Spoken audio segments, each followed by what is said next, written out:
Anoche, el presidente de Estados Unidos se paró en el Cross Hall de la Casa Blanca, miró a una cámara y le dijo al pueblo estadounidense que va a bombardear a Irán hasta devolverlos a la edad de piedra. Sus palabras exactas fueron: vamos a golpearlos extremadamente duro durante las próximas 2 a 3 semanas. Los vamos a devolver a la edad de piedra, donde pertenecen. 19 minutos. Esa fue la duración total de su primer discurso a la nación sobre la operación Epic Fury, la primera vez en 33 días de guerra que miró al país a los ojos y explicó lo que está haciendo y por qué. Y en esos 19 minutos logró simultáneamente declarar que la guerra está casi terminada y prometer la escalada más devastadora desde que comenzó. Dijo que los objetivos estratégicos centrales están cerca de completarse, que la Marina de Irán ha desaparecido, que su fuerza aérea está en ruinas, que sus líderes están en su mayoría muertos. Y luego, en la siguiente frase, dijo que Estados Unidos golpearía a Irán extremadamente duro durante las próximas 2 a 3 semanas, que si no se llega a un acuerdo, bombardearía cada una de las plantas generadoras de electricidad de Irán muy duro y probablemente simultáneamente, y que Estados Unidos tiene los ojos puestos en los campos petroleros iraníes. Recuerden esa frase: la guerra está casi terminada, vamos a volver a ella. En cuestión de minutos, su secretario de Defensa, Pete Hegseth, se conectó a las redes sociales y publicó 5 palabras: Back to the Stone Age, punto. Eso fue todo. El hombre, que dirige el ejército más poderoso del planeta, usó la misma cantidad de palabras que se usarían para pedir un sándwich. Ahí la economía global perdió la cabeza. Brent, el referente global para los precios del petróleo, se disparó un 7% hasta $109 por barril. $109, el precio más alto desde que comenzó todo este conflicto. Y ese número no es simplemente una cifra en un ticker de commodities. Ese es el precio de todo. Ese es el precio de la gasolina, del gasóleo de calefacción, de la factura del supermercado, del diésel que mueve cada producto en cada estante de cada tienda. La gasolina en el surtidor acaba de cruzar los $4 por galón por primera vez desde 2022, un aumento de más del 30% desde que empezó la guerra. El diésel alcanzó $5.49, un incremento del 45%. Cuando el petróleo llega a $109 por barril, no se queda en Wall Street, llega a tu casa contigo. Pero aquí está la parte que la mayoría está pasando por alto. El precio del petróleo es en realidad la parte menos aterradora de esta historia. Sé que eso suena absurdo cuando estamos hablando del crudo más caro desde que comenzó este conflicto, pero quédense conmigo, porque lo que hizo el resto del mundo en respuesta a esos 19 minutos les dice todo lo que necesitan saber sobre hacia dónde se dirige esto. Volvamos al 1 de abril. Este fue el primer discurso formal de Trump a la nación desde que Estados Unidos e Israel lanzaron la operación Epic Fury contra Irán el 28 de febrero. 33 días de guerra, 33 días de ataques aéreos, enfrentamientos navales. El cierre efectivo del estrecho de Hormuz, precios del petróleo que han subido más del 60% en un solo mes, la mayor ganancia mensual en precios del crudo desde que se tienen registros en los años 80. 33 días, y esta fue la primera vez que el presidente se sentó frente a las cámaras y habló directamente al país sobre lo que está haciendo. Y aquí está lo que hace particularmente cruel el momento. Los mercados en realidad habían estado subiendo en los 2 días previos al discurso. Antes en la semana, Trump había señalado que Estados Unidos podría retirarse de Irán incluso sin que el estrecho de Hormuz fuera reabierto. Y a los mercados les encantó eso. La esperanza es una droga poderosa en Wall Street. Los traders comenzaron a descontar el fin de la guerra. Las acciones subieron. El petróleo retrocedió un poco. La gente respiró. El Kospi de Corea del Sur abrió un 1,33% al alza. Superó brevemente los 5.570 puntos. Y entonces llegó el discurso. Y la palabra que eligió fue edad de piedra. Ahora necesitamos hablar del estrecho de Hormuz, porque ese es el hilo que conecta absolutamente todo en esta historia. Y sin él, nada tiene sentido. Antes de que comenzara esta guerra, aproximadamente 15 millones de barriles de petróleo pasaban por el estrecho de Hormuz cada día. Eso es aproximadamente el 20% de todo el petróleo que el mundo consume. Es una vía marítima estrecha en forma de S entre Irán y la península arábiga. Y es el punto de estrangulamiento más importante para la energía global. Y desde el 28 de febrero, el tráfico por ese estrecho ha caído más del 90%. Schloss Lease Intelligence estima que solo 105 barcos pasaron por el estrecho entre el 28 de febrero y el 18 de marzo, comparado con 1900 en el mismo mismo periodo de 2025. No porque Irán construyera un muro a través de él, no porque haya un bloqueo naval en el sentido tradicional. Lo que pasó es más extraño y en ciertos aspectos más devastador. Las aseguradoras se retiraron. Las compañías navieras miraron el riesgo de transitar una vía marítima donde fuerzas navales iraníes y grupos de combate occidentales están activamente intercambiando fuego y dijeron no. Las primas de seguro de riesgo de guerra saltaron de 0,15% del valor del casco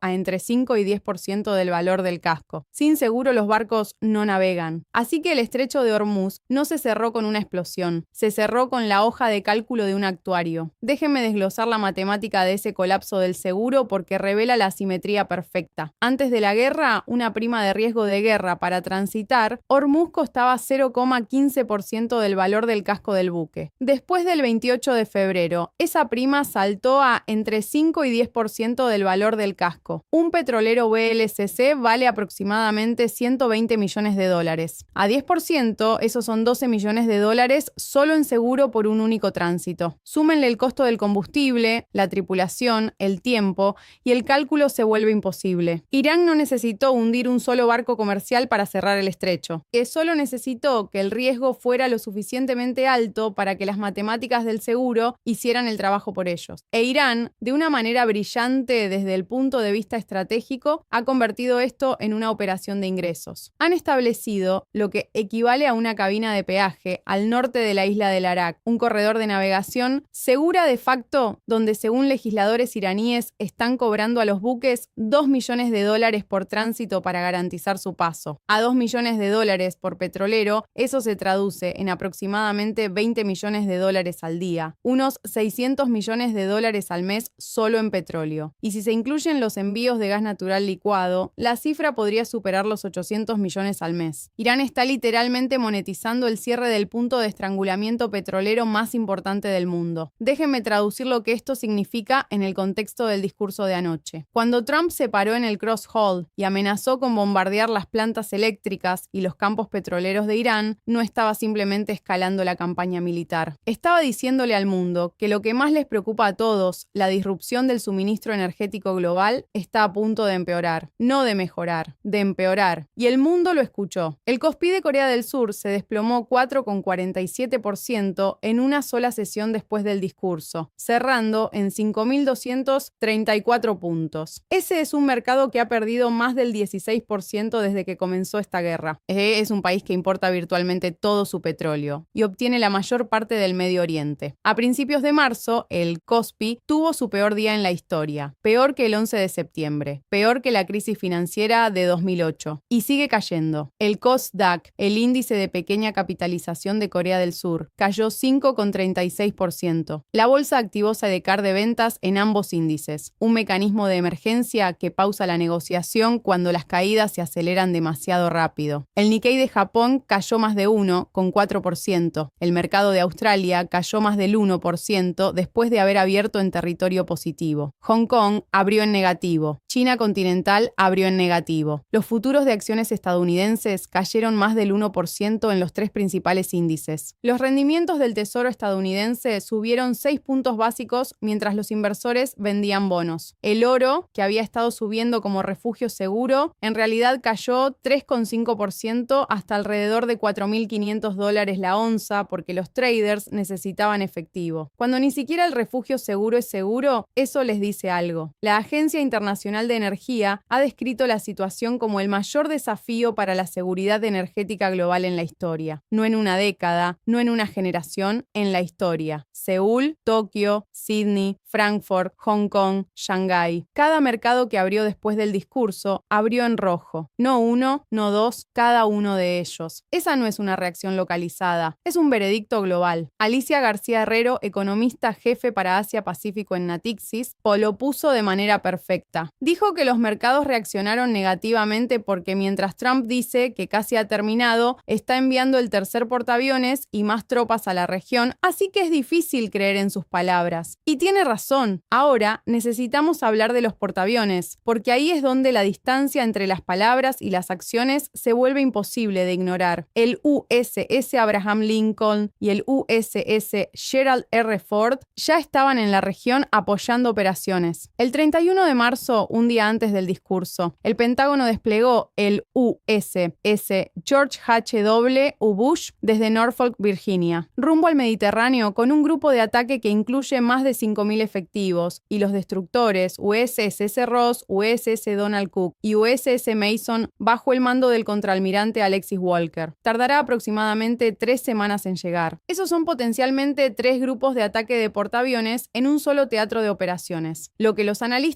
señalan como una de las mayores concentraciones de poder naval estadounidense en el Medio Oriente, desde la invasión de Irak en 2003. No se envía un tercer portaaviones a una guerra que está casi terminada. Eso no es cómo funciona la desescalada. Eso es cómo funciona la escalada. Y ahora necesitamos hablar de los oleoductos, porque esta es la parte a la que nadie le está prestando suficiente atención y es la parte que más debería preocuparles. El Financial Times informó que los estados del Golfo están ahora considerando la construcción de nuevos oleoductos de emergencia para eludir el estrecho de Hormuz por completo. Oleoductos nuevos. No usar los existentes con más intensidad. Construir nuevos. Y Arabia Saudita ya tiene un oleoducto este-oeste que recorre más de 1.200 kilómetros a través de la península arábiga desde sus campos petroleros orientales hasta el puerto de Yambu en el Mar Rojo. Ese oleoducto está actualmente funcionando a máxima capacidad, 7 millones de barriles por día. Los Emiratos Árabes Unidos tienen un oleoducto similar hacia Fujairah, que puede manejar 1.800.000 barriles diarios. Ambos están al máximo, y juntos reemplazan menos de la mitad de lo que solía fluir por Hormuz. El supuesto era que el cierre del estrecho sería temporal, unas semanas mientras se negociaba un alto el fuego. La realidad es que los estados del Golfo están explorando proyectos de infraestructura que costarían entre 15.000 y 20.000 millones de dólares. Replicar solo el oleoducto saudí hoy costaría al menos 5.000 millones de dólares, debido a la necesidad de atravesar montañas de basalto. No se invierten 20.000 millones de dólares en planes de contingencia. Se invierten 20.000 millones en soluciones permanentes. Eso no es el comportamiento de países que esperan la paz. Eso es el comportamiento de países que se están preparando para una nueva normalidad. Y ahora miren lo que están haciendo los aliados, o más precisamente lo que se niegan a hacer. El ministro de Defensa de Alemania dijo directamente: esta no es nuestra guerra. El canciller alemán Friedrich Merz dijo que el conflicto no tiene nada que ver con la OTAN, que la OTAN es una alianza defensiva y que el mandato para desplegar no existe. Chui, el primer ministro británico Keir Starmer, dijo que el Reino Unido no será arrastrado a una guerra más amplia. Francia se negó a permitir que aviones cargados con suministros militares estadounidenses sobrevolaran territorio francés, lo que llevó a Trump a llamar a Francia muy poco útil. Italia bloqueó el uso de bases aéreas estadounidenses en su territorio para la guerra. Alemania, Reino Unido, Francia, Italia.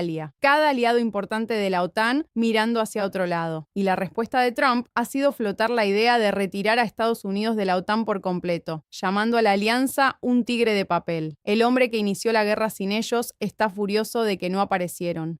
Hegseth se negó a reafirmar el compromiso de Washington con la defensa colectiva de la OTAN, señalando directamente la negativa del bloque a asistir en la guerra contra Irán. Traducción: si no pelean nuestra guerra, no esperen que peleemos las suyas. Aquí está la cosa. Hay un detalle en el discurso de Trump que pasó desapercibido en la mayoría de la cobertura y que importa enormemente. Antes del discurso, Trump publicó en Truth Social que el nuevo presidente del régimen iraní había solicitado un alto el fuego. Teherán lo negó inmediatamente, pero Trump dijo que consideraría la solicitud solo una vez que el estrecho de Hormuz esté, y estas son sus palabras, abierto libre y sin obstáculos. Piensen en lo que eso significa. La guerra no puede terminar hasta que el estrecho esté abierto, pero el estrecho no se abrirá hasta que la guerra termine. A Irán no tiene absolutamente ningún incentivo para reabrir el estrecho cuando su cierre es su mayor activo estratégico, el que le genera 600 millones de dólares al mes, el que le da a un país cuyas fuerzas convencionales han sido diezmadas su única palanca real de negociación. Trump ha creado una condición para la paz que requiere que Irán entregue su mayor activo estratégico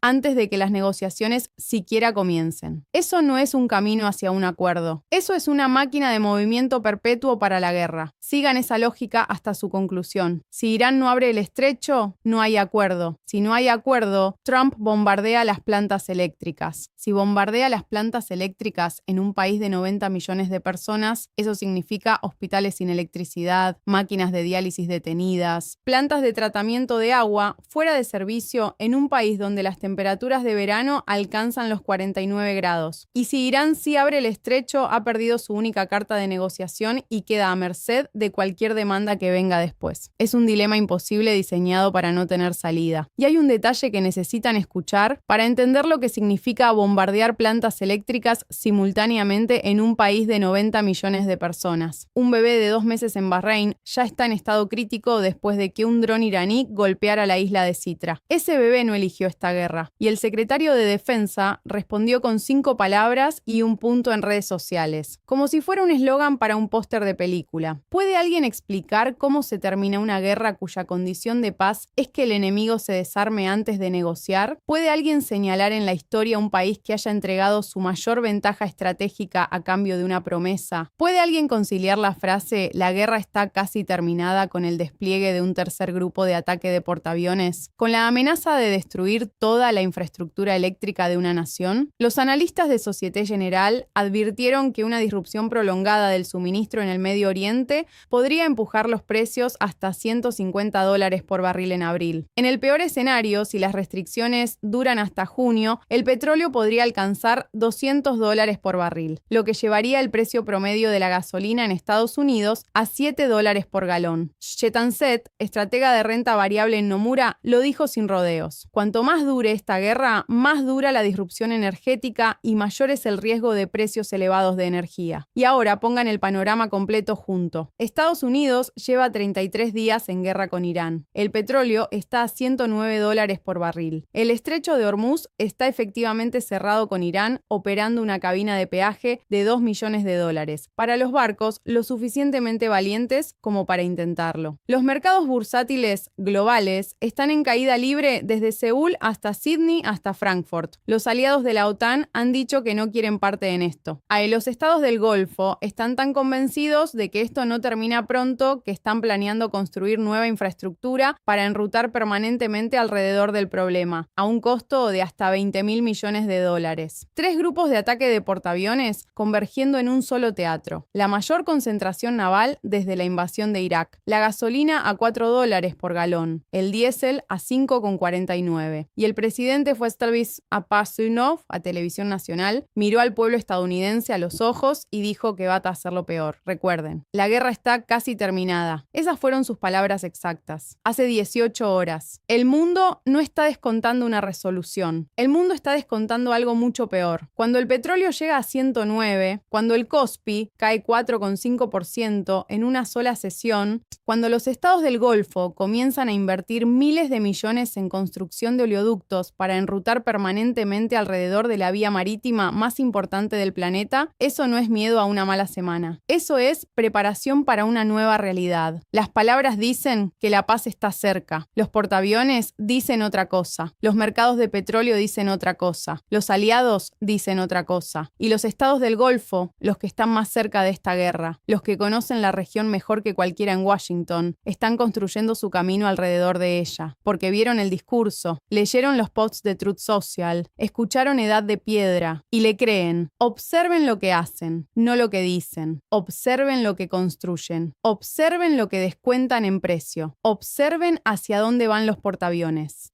Observen lo que aseguran y lo que dejan de asegurar. Observen qué países bloquean su espacio aéreo y cuáles abren sus puertos. Observen quién invierte $20.000 millones en oleoductos que tardan años en construirse mientras el presidente dice que faltan 2 semanas para la paz. La próxima pieza cae cuando el ese George H.W. Bush llegue al teatro de operaciones en aproximadamente 3 semanas. Si para entonces no hay acuerdo y el estrecho sigue cerrado, el reloj de las plantas eléctricas iraníes empieza a correr. Muchas gracias por ver. Realmente aprecio su apoyo. Déjenme saber en los comentarios qué creen que va a pasar primero. Si un acuerdo antes de que llegue el tercer portaaviones o si Trump cumple con la amenaza de las plantas eléctricas. Únanse a la discusión. Si este análisis les fue útil, consideren suscribirse y darle like al video. Hagan clic en el video en la pantalla para ver otro análisis.